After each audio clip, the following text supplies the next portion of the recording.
جناب chief justice صاحب، میں پہلی دفعہ آپ سے اپیل کر رہا ہوں کہ ریاست اور سیاست کو گندا اور پراگندہ کیا جا رہا ہے اور میری زندگی کو ختم کرنے کے لیے 3 آدمیوں کو انگیج کیا جا رہا ہے۔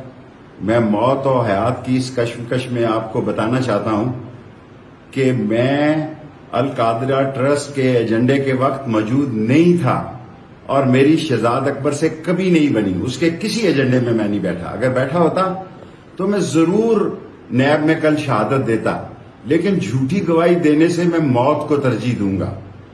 اور آج میں آپ کو بتانا چاہتا ہوں جناب چیف جسٹس صاحب، 30 ہزار روپے کے ملازمین کو اٹھا کے نامعلوم جگہوں پہ لے جایا جا رہا ہے، ہمارے گھروں کو توڑا جا رہا ہے۔ میری ماں کو مرے 30 سال ہو گئے ہیں، اس کے گھر کو بھی توڑ پھوڑ دیا ہے۔ رات 70-80 لوگ رینجر سفید کپڑوں میں اور پولیس، جس ایس ایچ او کو رات ہی لگایا گیا کہ اس نے F7 کے گھر میں نہ صرف توڑ پھوڑ کی بلکہ گاڑیاں بھی لے گئے اور سامان بھی لے گئے۔ اب بتائیں، اس ملک میں اگر آئین اور قانون کی حکومت نہیں ہوگی تو پھر پاکستان میں ایک عام شہری کس طرح زندگی گزارے گا؟ میں 16 دفعہ وزیر رہا ہوں چیف جسٹس صاحب، اور خانہ کعبہ کی چھت پر میں نماز پڑھنے والے 6 مسلمانوں میں شامل ہوں۔ میں آپ کو یہ بتانا چاہتا ہوں کہ دھرتی پہ ظلم ہو رہا ہے، زیادتی ہو رہی ہے، آپ اس کا نوٹس لیں۔ اور میں کبھی کسی غلط کام میں ملوث نہیں تھا۔ اگر 16 وزارتوں میں 1 انچ 1 پیسے کی بھی کوئی کرپشن ہو تو میں پیش ہونے کو تیار ہوں۔ اور میں ملک سے باہر تھا، 8 کی رات کو میں واپس آیا، لیکن جس طرح زندگی حرام کی جا رہی ہے، جس طرح جینا مشکل کیا جا رہا ہے، اس پہ آپ کو نوٹس لینا ہوگا۔ اللہ کے بعد آپ آخری اس قوم کی امید ہیں۔ لوگ آسمان کے بعد سپریم کورٹ کی طرف دیکھ رہے ہیں۔ اگر آپ نے بھی آئینی اور قانونی فیصلے نہ کیے تو یہ ملک قحط سالی، مہنگائی، بے روزگاری، اقتصادی تباہی میں عام آدمی خودکشی کرے گا، خانہ جنگی ہوگی اور اس ملک کی تباہی اور بربادی ہوگی۔ اس لیے آپ کی ذمہ داری ہے کہ آپ اس کا نوٹس لیں۔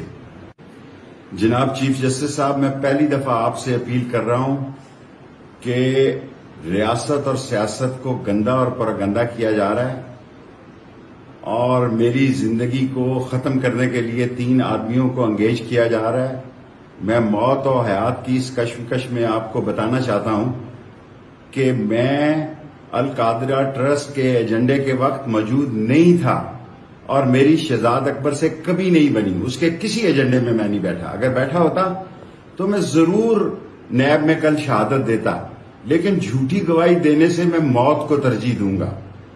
اور آج میں آپ کو بتانا چاہتا ہوں جناب چیف جسٹس صاحب، 30 ہزار روپے کے ملازمین کو اٹھا کے نامعلوم جگہوں پہ لے جایا جا رہا ہے، ہمارے گھروں کو توڑا جا رہا ہے۔ میری ماں کو مرے 30 سال ہو گئے ہیں، اس کے گھر کو بھی توڑ پھوڑ دیا ہے۔ رات 70-80 لوگ رینجر سفید کپڑوں میں اور پولیس، جس ایس ایچ او کو رات ہی لگایا گیا کہ اس نے F7 کے گھر میں نہ صرف توڑ پھوڑ کی بلکہ گاڑیاں بھی لے گئے اور سامان بھی لے گئے۔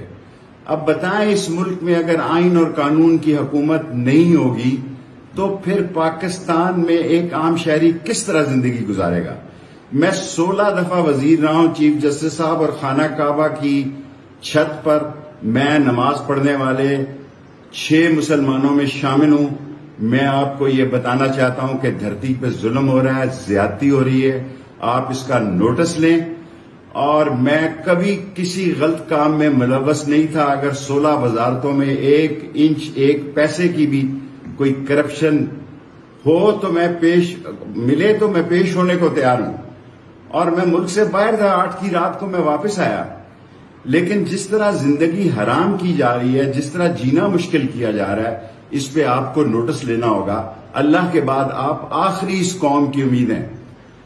لوگ آسمان کے بعد سپریم کورٹ کی طرف دیکھ رہے ہیں۔ اگر آپ نے بھی آئینی اور قانونی فیصلے نہ کیے تو یہ ملک قحط سالی، مہنگائی، بے روزگاری، اقتصادی تباہی میں عام آدمی خودکشی کرے گا، خانہ جنگی ہوگی اور اس ملک کی تباہی اور بربادی ہوگی۔ اس لیے آپ کی ذمہ داری ہے کہ آپ اس کا نوٹس لیں۔